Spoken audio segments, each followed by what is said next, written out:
स्वागत है दोस्तों आप सभी का अपने YouTube चैनल HD ज्ञान में। दोस्तों आज की इस वीडियो में लोकसभा एवं राज्यसभा से टॉप 50 MCQ क्वेश्चन को कवर करने वाले हैं जो आपके आने वाले एग्ज़ाम के लिए काफ़ी ज़्यादा यूजफुल होने वाले हैं।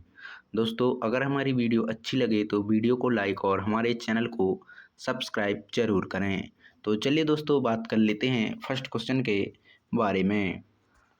फर्स्ट क्वेश्चन है, लोकसभा का कार्यकाल कितने वर्ष का होता है? लोकसभा का कार्यकाल 5 वर्ष का होता है। इसका आंसर बी बिल्कुल सही जवाब हो जाएगा। अगला प्रश्न है, राज्यसभा को स्थायी सदन क्यों कहा जाता है? राज्यसभा को स्थायी सदन इसलिए कहा जाता है क्योंकि राज्यसभा कभी भंग नहीं की जाती। यानी इसका आंसर ए बिल्कुल सही जवाब हो जाएगा। अगला प्रश्न है, लोकसभा के सदस्य अधिकतम कितने हो सकते हैं? लोकसभा के सदस्य अधिकतम 545 हो सकते हैं। यानी इसका आंसर ए बिल्कुल सही जवाब हो जाएगा। अगला प्रश्न है, राज्यसभा के सदस्यों की अधिकतम संख्या कितनी है? राज्यसभा के सदस्यों की अधिकतम संख्या 250 है। यानी इसका आंसर ए बिल्कुल सही जवाब हो जाएगा। अगला प्रश्न है, लोकसभा का अध्यक्ष कौन होता है? लोकसभा का अध्यक्ष स्पीकर होते हैं। यानी इसका आंसर ए बिल्कुल सही जवाब हो जाएगा। अगला प्रश्न है, राज्यसभा का सभापति कौन होता है? राज्यसभा का सभापति उपराष्ट्रपति होता है। यानी इसका आंसर सी बिल्कुल सही जवाब हो जाएगा। अगला प्रश्न है, धन विधेयक किस सदन में प्रस्तुत होता है? धन विधेयक लोकसभा में प्रस्तुत होता है। यानी इसका आंसर वी बिल्कुल सही जवाब हो जाएगा। अगला प्रश्न है, लोकसभा के प्रथम अध्यक्ष कौन थे? लोकसभा के प्रथम अध्यक्ष GB मावलंकर थे। यानी इसका आंसर ए बिल्कुल सही जवाब हो जाएगा। अगला प्रश्न है, राज्यसभा का गठन किस वर्ष हुआ? राज्यसभा का गठन 1952 में हुआ। यानी इसका आंसर बी बिल्कुल सही जवाब हो जाएगा। अगला प्रश्न है, लोकसभा का विघटन कौन करता है? लोकसभा का विघटन राष्ट्रपति करते हैं। यानी इसका आंसर सी बिल्कुल सही जवाब हो जाएगा। अगला प्रश्न है, राज्यसभा के कितने सदस्य राष्ट्रपति द्वारा मनोनीत किए जाते हैं? राज्यसभा के 12 सदस्य राष्ट्रपति द्वारा मनोनीत किए जाते हैं। यानी इसका आंसर बी बिल्कुल सही जवाब हो जाएगा। अगला प्रश्न है, लोकसभा के लिए न्यूनतम आयु कितनी है? लोकसभा के लिए न्यूनतम आयु 25 वर्ष होना चाहिए। यानी इसका आंसर वी बिल्कुल सही जवाब हो जाएगा। अगला प्रश्न है, राज्यसभा के लिए न्यूनतम आयु कितनी होनी चाहिए? राज्यसभा के लिए 30 वर्ष होनी चाहिए। यानी इसका आंसर सी बिल्कुल सही जवाब हो जाएगा। अगला प्रश्न है, लोकसभा का चुनाव किस पद्धति से होता है? लोकसभा का चुनाव प्रत्यक्ष रूप से होता है। यानी इसका आंसर ए बिल्कुल सही जवाब हो जाएगा। अगला प्रश्न है, राज्यसभा का चुनाव किस पद्धति से होता है? राज्यसभा का चुनाव है जो अप्रत्यक्ष रूप से होता है। यानी इसका आंसर वी बिल्कुल सही जवाब हो जाएगा। अगला प्रश्न है, संयुक्त अधिवेशन की अध्यक्षता कौन करता है? संयुक्त अधिवेशन की अध्यक्षता लोकसभा अध्यक्ष करते हैं। यानी इसका आंसर सी बिल्कुल सही जवाब हो जाएगा। अगला प्रश्न है, धन विधेयक पर राज्यसभा कितने दिन रोक सकती है?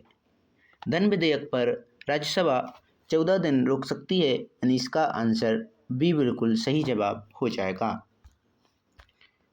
अगला प्रश्न है, लोकसभा का नेता कौन होता है? लोकसभा का नेता प्रधानमंत्री होते हैं। यानी इसका आंसर बी बिल्कुल सही जवाब हो जाएगा। अगला प्रश्न है, राज्यसभा का नेता कौन होता है? राज्यसभा का नेता प्रधानमंत्री होते हैं, यानी इसका आंसर ए बिल्कुल सही जवाब हो जाएगा। अगला प्रश्न है, लोकसभा में कोरम कितने दिन का होता है? लोकसभा में कोरम 1/10 होता है, यानी इसका आंसर बी बिल्कुल सही जवाब हो जाएगा। अगला प्रश्न है, लोकसभा का चुनाव कौन कराता है? लोकसभा का चुनाव निर्वाचन आयोग कराता है, यानी इसका आंसर बी बिल्कुल सही जवाब हो जाएगा। अगला प्रश्न है, राज्यसभा के सदस्यों का कार्यकाल कितना होता है? राज्यसभा के सदस्यों का कार्यकाल 6 वर्ष का होता है, यानी इसका आंसर सी बिल्कुल सही जवाब हो जाएगा। अगला प्रश्न है, लोकसभा में अविश्वास प्रस्ताव के किसके खिलाफ लाया जाता है? लोकसभा में अविश्वास प्रस्ताव मंत्रिपरिषद के खिलाफ लाया जाता है, यानी इसका आंसर सी बिल्कुल सही जवाब हो जाएगा। अगला प्रश्न है, राज्यसभा को भंग किया जा सकता है? राज्यसभा को भंग नहीं किया जाता, यानी इसका आंसर बी बिल्कुल सही जवाब हो जाएगा। अगला प्रश्न है, भारत की संसद के कितने अंग हैं? भारत की संसद के 3 अंग हैं, लोकसभा और राज्यसभा और राष्ट्रपति।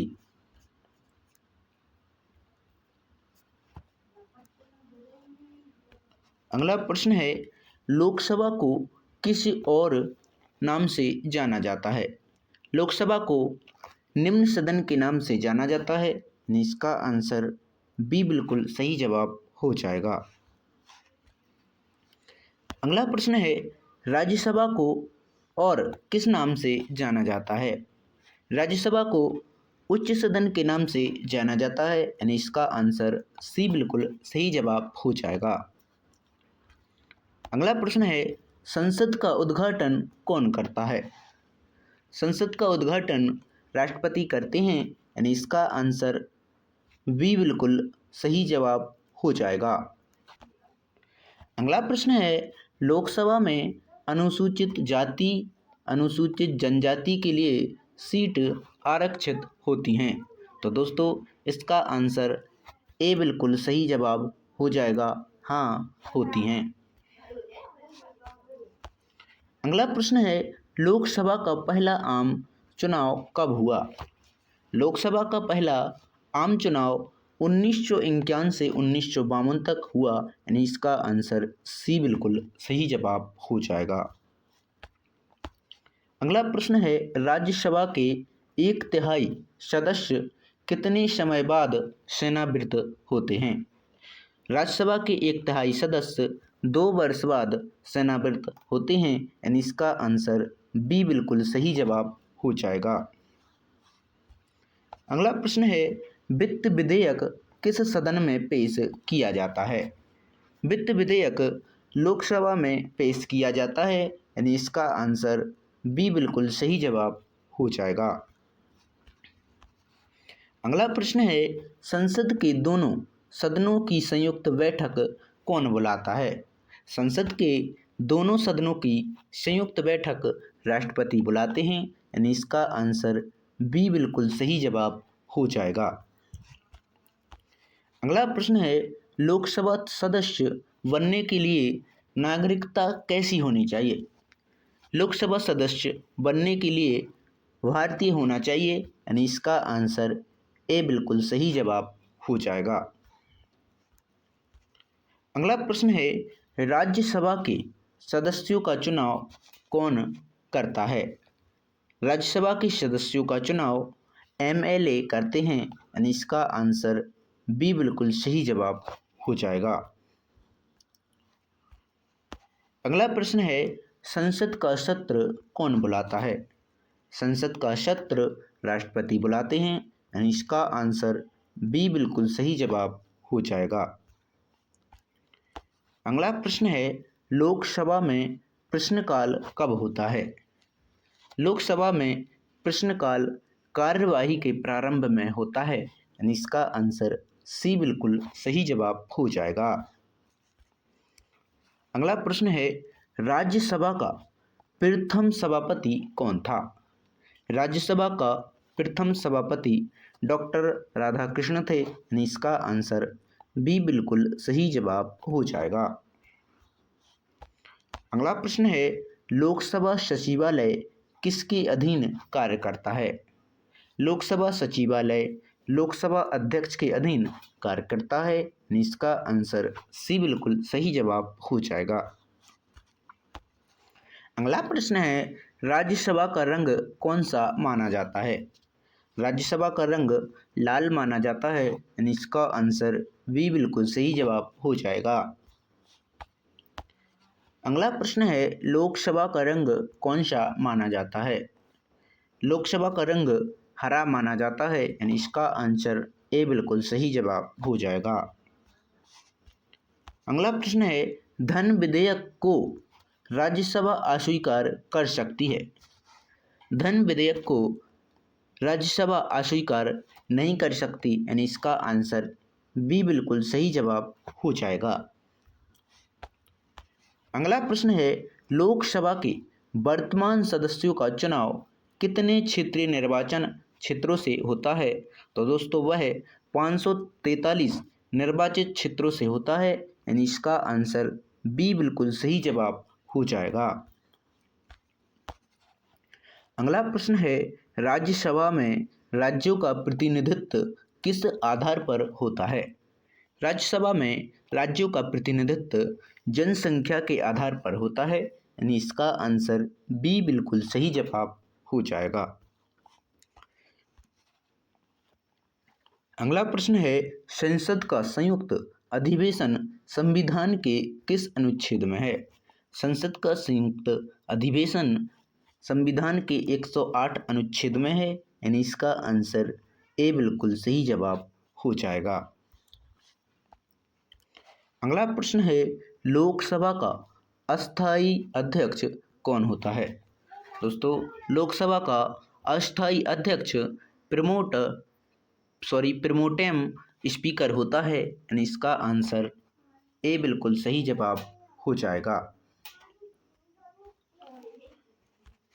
अगला प्रश्न है, राज्यसभा के सदस्यों का चुनाव किस प्रणाली से होता है? राज्यसभा के सदस्यों का चुनाव एकल संक्रमणीय मत से होता है, यानी इसका आंसर ए बिल्कुल सही जवाब हो जाएगा। अगला प्रश्न है, लोकसभा में बजट कौन प्रस्तुत करता है? लोकसभा में बजट वित्त मंत्री प्रस्तुत करते हैं, यानी इसका आंसर सी वाला हो जाएगा। अगला प्रश्न है, राज्यसभा का कार्यकाल स्थायी क्यों है? राज्यसभा का कार्यकाल भंग नहीं होती राज्यसभा कभी भी, इसीलिए राज्यसभा का कार्यकाल स्थायी है। अगला प्रश्न है, भारतीय संसद का सर्वोच्च अंग कौन सा है? दोस्तों इसका आंसर आपको कमेंट बॉक्स में देना है, और वीडियो अच्छी लगी हो तो वीडियो को लाइक और एक प्यारा सा कमेंट और हमारे चैनल को सब्सक्राइब ज़रूर करें।